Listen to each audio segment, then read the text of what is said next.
Halo, ketemu lagi dengan saya, Ati Marmiati, masih di channel Our Synergy. Dan kali ini saya akan membahas topik yang sangat menarik, yaitu tentang apa yang harus dilakukan ketika omset kita telah melebihi atau telah mencapai lebih dari 4,8 miliar dalam 1 tahun pajak atau bagian tahun pajak.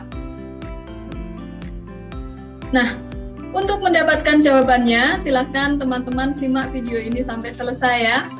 Karena nanti saya akan memberikan contoh yang cukup sederhana, namun mudah-mudahan sangat mudah dipahami. Sebelum lanjut nonton video ini, bagi teman-teman yang belum subscribe dan share video ini, silahkan subscribe dan share video ini ke teman-teman yang lainnya. Saya sungguh sangat berharap bahwa informasi yang saya bagikan ini bermanfaat bagi sebanyak-banyaknya orang dan menjangkau masyarakat seluas-luasnya. Dan bagi yang sudah subscribe, saya ucapkan sangat banyak terima kasih. Ketika omset kita lebih dari 4,8 miliar dalam 1 tahun pajak, maka kewajiban perpajakan pun telah bergeser. Salah satunya kewajiban untuk mendaftarkan usaha kita untuk dikukuhkan sebagai pengusaha kena pajak. Pengusaha kena pajak sendiri merupakan pengusaha yang melakukan penyerahan barang kena pajak atau jasa kena pajak yang diatur dengan undang-undang. Nah, ketika sudah ditetapkan sebagai pengusaha kena pajak, kemudian ada hal lain lagi yang bergeser, yaitu tentang bagaimana caranya nanti kita menentukan besarnya penghasilan kena pajak. Norma penghitungan pajak penghasilan neto untuk menentukan penghasilan neto hanya bisa dipakai untuk pengusaha yang omsetnya masih di bawah atau kurang dari 4,8 miliar dalam 1 tahun pajak. Artinya, ketika omset sudah di atas 4,8 miliar dalam 1 tahun pajak, sudah tidak diperkenakan menggunakan norma penghitungan penghasilan neto. Nah, karena sudah tidak diperkenakan menggunakan norma lagi, maka sudah wajib menyelenggarakan pembukuan, sebagaimana diatur di dalam pasal 28 Undang-Undang Nomor 28 Tahun 2007 tentang ketentuan umum perpajakan. Di sana ditegaskan bahwa wajib pajak orang pribadi yang melakukan kegiatan usaha atau pekerjaan bebas dan wajib pajak badan di Indonesia wajib menyelenggarakan pembukuan, kecuali wajib pajak orang pribadi yang melakukan kegiatan usaha atau pekerjaan bebas dengan omset di bawah 4,8 miliar. Pembukuan dilakukan dengan beretikat baik, taat asas, dan dengan menggunakan stelsel accrual atau kas. Pembukuan sekurang-kurangnya terdiri atas harta, kewajiban, modal, penghasilan, dan biaya, penjualan, dan pembelian. Semua dokumen terkait dengan pembukuan wajib disimpan selama 10 tahun di Indonesia. Ini adalah contoh yang ingin saya berikan. Saya berikan contoh usaha toko tekstil Tuan Argo pada akhir tahun 2020 telah mencapai 5 miliar setahun. Maka sejak awal Januari tahun 2021, Tuan Argo telah berkewajiban menyelenggarakan pembukuan dan telah berkewajiban mendaftarkan dirinya sebagai pengusaha kena pajak.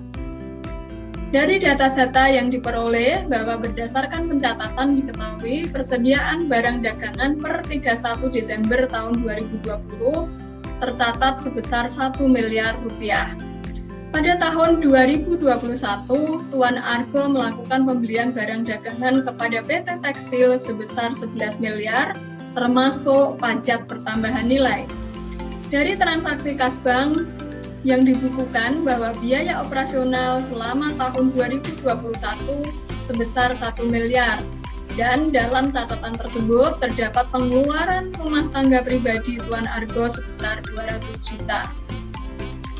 Dari laporan SPT PPN dilaporkan dasar pengenaan pajak selama tahun 2021 sebesar 12 miliar. Berdasarkan laporan dari toko-toko, persediaan akhir Desember tahun 2021 mencatat nilai persediaan sebesar 1 miliar. Nah, dari data-data tersebut kita bisa menghitung atau menentukan jumlah omset Tuan Argo pada tahun 2021. Nota-nota penjualan telah direkap, kemudian jumlahnya diketemukan 13 miliar 200 juta rupiah. Ketika dikonfirmasi ke dalam laporan SPT PPN, maka di sana DPP-nya tercatat sebesar 12 miliar rupiah.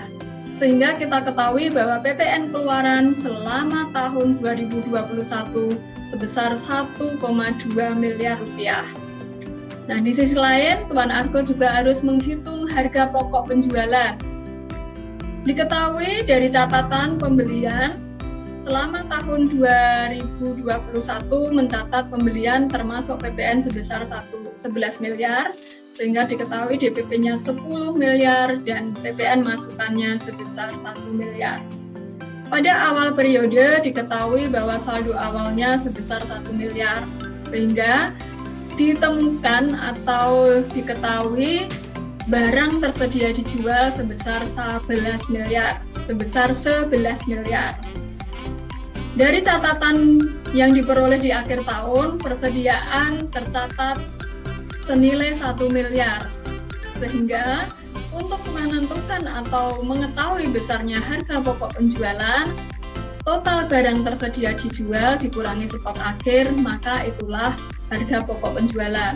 Dalam hal ini, barang tersedia dijual sebesar 11 miliar, dikurangi persediaan akhir 1 miliar, maka diketemukan angka 10 miliar yang merupakan harga pokok penjualan.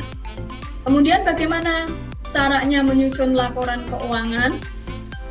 Nah, ini saya akan berikan contoh yang cukup sederhana. Cara menyusun laba rugi.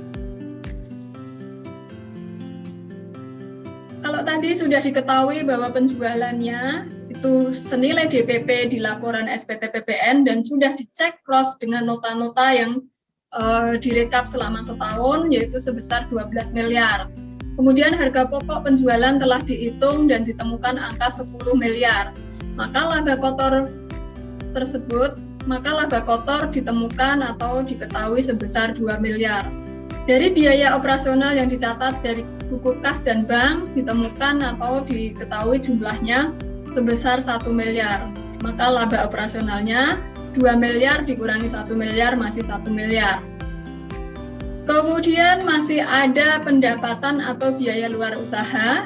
Diketahui bahwa terdapat bunga giro neto sebesar 1 juta. Biaya admin bank sebesar Rp120.000. Jumlah pendapatan atau biaya luar usaha sebesar Rp880.000. Laba bersih sebelum pajak diketahui sebesar Rp1.880.000. Dan setelah diketahui berapa besarnya penghasilan kena pajak, sekarang kita bisa menghitung berapa besarnya pajak terutang.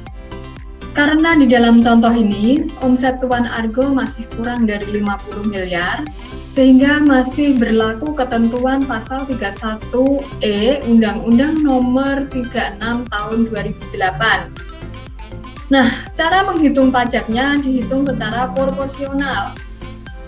Yang pertama, dengan menggunakan fasilitas pasal 31E Undang-Undang Nomor 36 Tahun 2008, dihitung dengan cara bagian omset sampai dengan 4,8 miliar dibagi dengan total omset. Total omset di sini adalah 12 miliar, kemudian dikalikan dengan penghasilan kena pajak. Dalam hal ini adalah 1 miliar 199.880.000 rupiah. Kemudian sudah ketemu angkanya, kemudian kita masukkan tarifnya.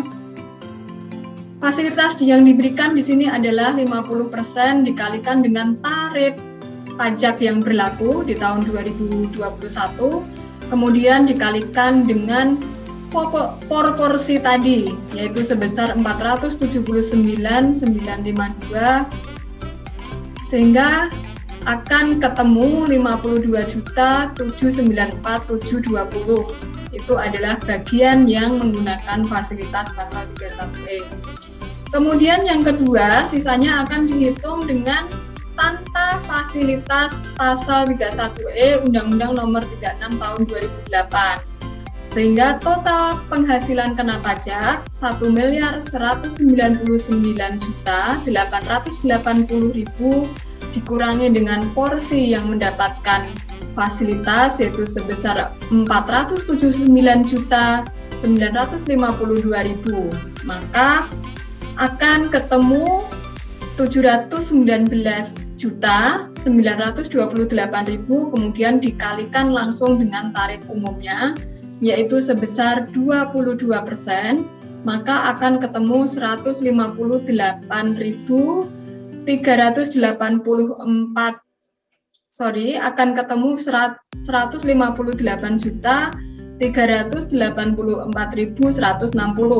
sehingga total beban pajak penghasilan tahun 2021 sebesar 211.178.880 rupiah. Kemudian kita akan menghitung penghasilan neto setelah pajak. Penghasilan neto setelah pajak dari laba bersih sebelum pajak, kemudian dikurangi dengan beban pajak. Laba bersih sebelum pajak tercatat 1.880.000, kemudian dikurangi beban pajak penghasilan sebesar 211.178.880 rupiah, sehingga laba bersih setelah pajak akan tercatat 799.701.120 rupiah. Nah, karena omset juga sudah di atas 4,8, maka ketetapan untuk menjadi PKP telah dilakukan juga oleh Tuan Argo. Konsep dasar penghitungan PPN, jadi kalau tadi dari penjualan itu sudah ketemu total penjualannya atau total omsetnya itu 12 miliar, maka besarnya PPN keluaran atau pajak pertambahan nilai yang harus dibayar yang terutang itu sebesar 1.200.000.000 rupiah. Kemudian PPN masukan yang didapat dari pembelian itu sebesar 1 miliar, kemudian dikurangkan, jadi PPN keluaran dikurangi PPN masukan akan ketemu PPN kurang bayar yaitu sebesar 200 juta rupiah. Nah, dari mana asalnya 200 juta rupiah? Nah, 200 juta rupiah ini kalau kita kembali lagi ke harga pokok penjualan itu sebesar 10 miliar, maka akan equal dengan 83%. Maka margin yang didapat oleh Tuan Argo itu sekitar 17%. DPP margin, dasar pengenaan marginnya adalah 2 miliar. PPN margin, PPN keluaran atas margin sebesar 200 juta. 200 juta tersebut telah disetorkan dan dilunasi, sehingga sudah tidak ada lagi PPN yang kurang bayar dan belum disetor. Pada dasarnya, pajak pertambahan nilai yang dibayar sama sekali tidak mengurangi laba bersih yang diperoleh Tuan Argo, karena pajak pertambahan nilai adalah pajak yang dipungut dari konsumen akhir yang biasanya sudah diperhitungkan dalam margin. PPN yang telah dipungut wajib disetorkan oleh Tuan Argo kepada negara, ke kas negara. Nah teman-teman, jadi setelah omset lebih dari 4,8 miliar dalam 1 tahun, maka kewajiban yang pertama adalah harus menyelenggarakan pembukuan agar diperoleh laba bersih sebelum pajak, agar diketahui laba bersih sebelum pajaknya, kemudian nanti akan dihitung penghasilan kena pajaknya dan kemudian dihitung pajak terutangnya. Di sisi lain juga sudah timbul kewajiban untuk melaporkan usahanya untuk dikukuhkan menjadi PKP. Nah, sampai ketemu di video-video saya berikutnya. Salam semangat dan semoga kita selalu diberi kesehatan.